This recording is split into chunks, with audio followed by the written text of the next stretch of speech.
Hello दोस्तों, this is by Triloki India वाले। और आज का हमारा टॉपिक है डेटा इंटीग्रिटी के बारे में।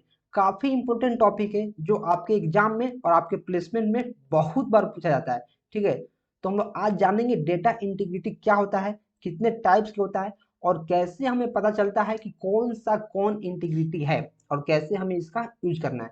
ठीक है, तो सबसे पहले मैं आपको एक इसका डेफिनेशन पढ़ता हूँ और बताने की कोशिश करता हूँ। और उससे पहले मैंने आपको बहुत बार बताया हुआ है इंटीग्रिटी का मतलब। इंटीग्रिटी मतलब क्या होता है? Data accuracy.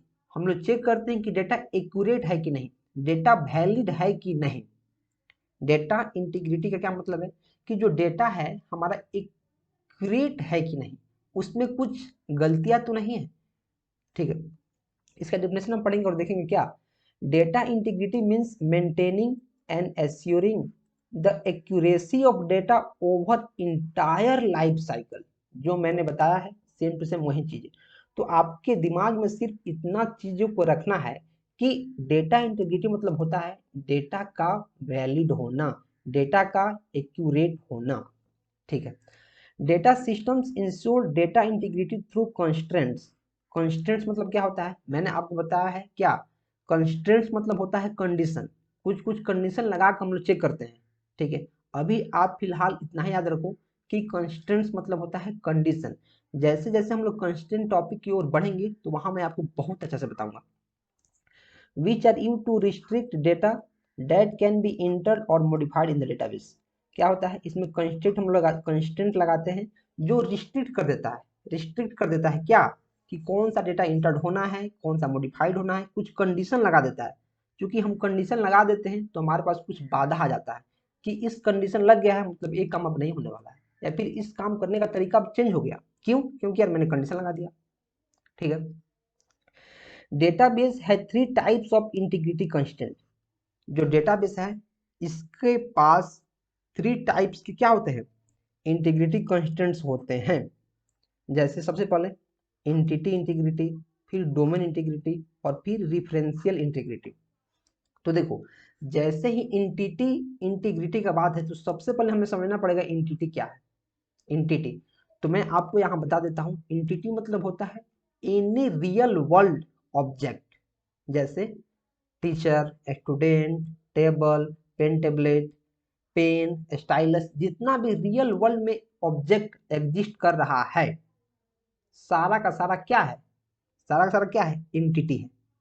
सारा का सारा क्या है, एंटिटी है। समझ लिए? आपको समझ में नहीं आया तो वीडियो को पीछे करें और फिर से देखें। एंटिटी मतलब क्या, कोई भी रियल वर्ल्ड ऑब्जेक्ट। वैसे ही डोमेन इंटीग्रिटी, डोमेन मतलब मैंने आपको क्या बताया, ए सेट ऑफ परमिटेबल वैल्यू। मैंने क्या बताया है, ए सेट ऑफ परमिटेबल वैल्यू, जो किसी एट्रीब्यूट को हम लोग दे सकते हैं। मैंने पिछली वीडियो में आपको बहुत तरह से बताया है, आप वहां देख सकते हैं। या फिर आप इतना समझिए कि किसी भी सेट को हम लोग क्या वैल्यू दे सकते हैं जो परमिटेबल है। जैसे जो फोन नंबर है, फोन नंबर, इसका परमिटेबल वैल्यू क्या होगा, सबसे पहले ये होगा कि ये तो नंबर डेटा टाइप होना चाहिए।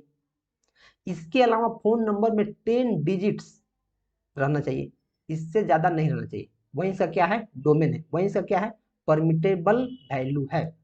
समझ गए? तीसरा क्या है, रिफरेंशियल इंटीग्रिटी। रिफरेंशियल इंटीग्रिटी मतलब क्या होता है, जैसे मेरा नाम त्रिलोकी है, बाहर वाले मुझे इंडिया वाले के नाम से जानते हैं, तो त्रिलोकी मैं ही हूँ, लेकिन इंडिया वाले भी कोई अगर मुझे बुलाएगा तो कौन बोलेगा, मैं ही बोलूंगा। रिफरेंशियल मतलब क्या होता है, उसका रिफरेंस नाम, मतलब एक काम मैं ही कर रहा हूँ, यहाँ नहीं कर रहा हूँ तो मैं दूसरे जगह कर रहा हूँ, लेकिन काम कौन कर रहा है, मैं ही कर रहा हूँ। उसको क्या बोलते हैं, रिफरेंशियल इंटीग्रिटी। मीन्स एक आदमी एक जगह से ज्यादा अवेलेबल हो रहा है, या फिर एक आदमी का एक से ज्यादा नाम है, उसको क्या बोलते हैं, रेफरेंस। तो इस सारा का सारा मैंने कंसेप्ट बता दिया। अब मैं चलूंगा यहाँ प्रैक्टिकल एग्जांपल में आपको बताऊंगा कौन सा कौन यहाँ इंटीग्रिटी है लगा हुआ है, क्या लगा हुआ है। ठीक है, तो सबसे पहले जो देखिए जो रो है, रो, ये हमारा क्या है, इंटिटी इंटीग्रिटी। इसको हम लोग क्या लिखेंगे, मैं यहाँ लिखता हूँ इंटिटी इंटीग्रिटी। ये क्या चेक करता है, रोज में चेक करता है कि कोई जो रो है इससे हम लोग यूनिकली आइडेंटिफाई कर पा रहे हैं कि नहीं। वो कौन सा रो है जिसको हम लोग यूनिकली आइडेंटिफाई कर पा रहे हैं कि नहीं। जैसे हमारा रो जो नंबर 1 है, रोल नंबर 1 जो हमारा रो है, अगर सिर्फ हम 1 बोल रहे हैं तो हम यूनिकली आइडेंटिफाई कर पा रहे हैं कि नहीं कि किसका है, ये किसका रोल नंबर है, तो हम देखेंगे त्रिलोकी का है। हम क्या देखेंगे, त्रिलोकी का है। तो हम इसको आइडेंटिफाई कर लिए, ये हमारा क्या है, एंटिटी इंटीग्रिटी, एंटिटी इंटीग्रिटी, समझ में आया। वैसे हमारा होता है डोमेन इंटीग्रिटी, डोमेन, जैसे हमने फोन नंबर का एग्जांपल लिया है, इस कॉलम को मैं चेक कर रहा हूँ, क्या कर रहा हूँ मैं, इस कॉलम को चेक कर रहा हूँ कि जो हमारा ये फोन नंबर है इसमें कौन कौन से सेट ऑफ परमिटेबल वैल्यू है। तो इसमें क्या हो सकता है, सबसे पहले तो नंबर होना चाहिए और 10 डिजिट का होना चाहिए। तो एक कॉलम को मैं चेक कर रहा हूँ, तो इसका डोमेन क्या है, नंबर और 10 डिजिट का होना चाहिए। तो ये हमारा क्या है, डोमेन इंटीग्रिटी। डोमेन इंटीग्रिटी को बोलते हैं जो कॉलम पर हम चेक कर रहे हैं, किसी भी कॉलम पर चेक कर सकते हैं, जैसे ईमेल में क्या क्या होना चाहिए, इसका परमिटेबल वैल्यू क्या है। अब देखो, एक है रिफरेंशियल इंटीग्रिटी, मतलब एक टेबल का रिफरेंस दूसरे टेबल में, जैसे यहाँ हमारा एस रोल नंबर है, इसको हम क्या बोलते हैं, प्राइमरी की, मतलब ये हमारा की है रोल नंबर। जैसे 1 का यूज करके हम किसी भी इसके रो को मैं आइडेंटिफाई कर सकता हूँ, वैसे ही 2 का यूज करूंगा तो मैं इस रो को आइडेंटिफाई कर पाऊंगा। तो अभी आपको प्राइमरी की के बारे में नहीं सोचना है, आपको सिर्फ अभी इतना जानना है कि की कुछ होता है जिससे हम टेबल के रोज को यूनिकली आइडेंटिफाई करते हैं। कीज क्या है, कीज कीज कुछ है जिससे हम लोग क्या करते हैं, टेबल के रो को यूनिकली आइडेंटिफाई करते हैं। तो देखो, जैसे यहाँ रोल नंबर है, रोल नंबर, तो एक टेबल हम कितना बड़ा बनाएंगे, जैसे यहाँ जैसे 5 हमारा कॉलम है, तो यहाँ तो हमने बना लिया, लेकिन डेटाबेस में हजारों कॉलम्स होते हैं, हजारों टेबल्स होते हैं, हजारों लोगों के रिकॉर्ड रखने होते हैं, तो एक टेबल में संभव नहीं है कि हम कितना बड़ा टेबल बनाएंगे। तो उसके लिए हम क्या करते हैं, पार्ट्स में बांट देते हैं, पार्ट्स में बांट देते हैं, और यहाँ कुछ पार्ट्स को हम रेफरेंस कर देते हैं कि जहां अगर ए वैल्यू आया तो इसका मतलब दूसरे टेबल में ए है।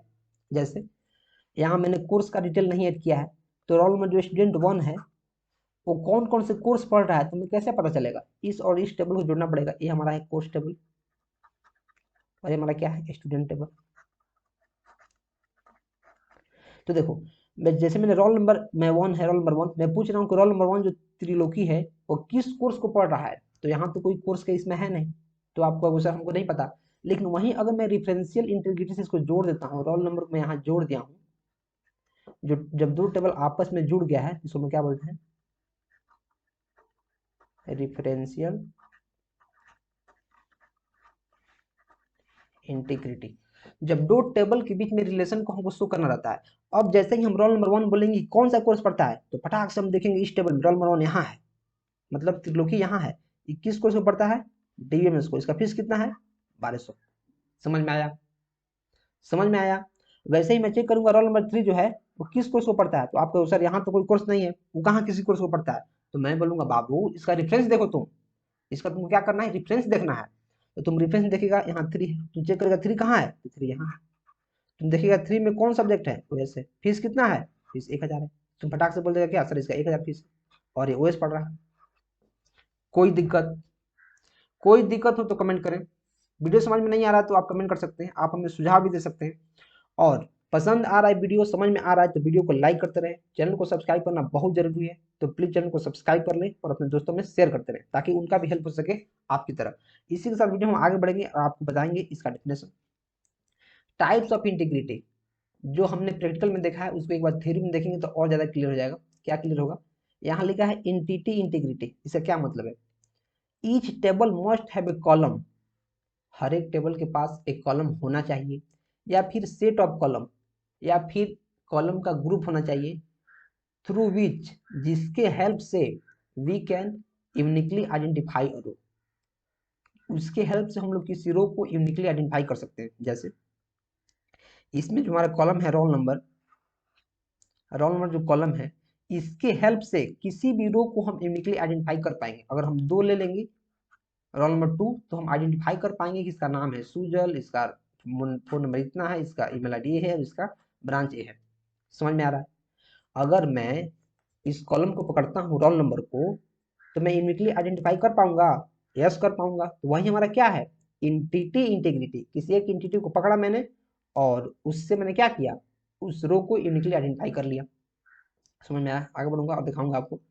डोमेन इंटीग्रिटी क्या होता है, all attributes in a table must have a defined domain. मैंने आपको क्या बताया कि अगर फोन नंबर है तो उसका डोमेन डिफाइन होना चाहिए, हर एक कलम में, हर एक कलम का अलग अलग डोमेन डिफाइंड होना चाहिए।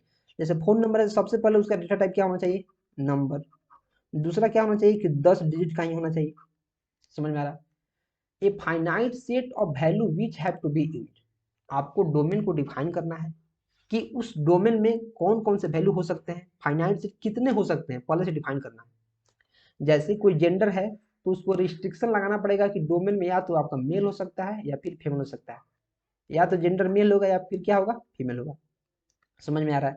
यही मैंने आपको बताया यहाँ डोमेन में क्या बताया है। जैसे मानिए मैं फोन नंबर का चेक करता हूँ तो मैं चेक करूंगा कि सबसे पहले क्या होना चाहिए, नंबर डेटा टाइप होना चाहिए। फिर क्या होना चाहिए, 10 डिजिट से ज़्यादा नहीं होना चाहिए और 10 डिजिट से कम भी नहीं होना चाहिए। समझ में आ रहा है?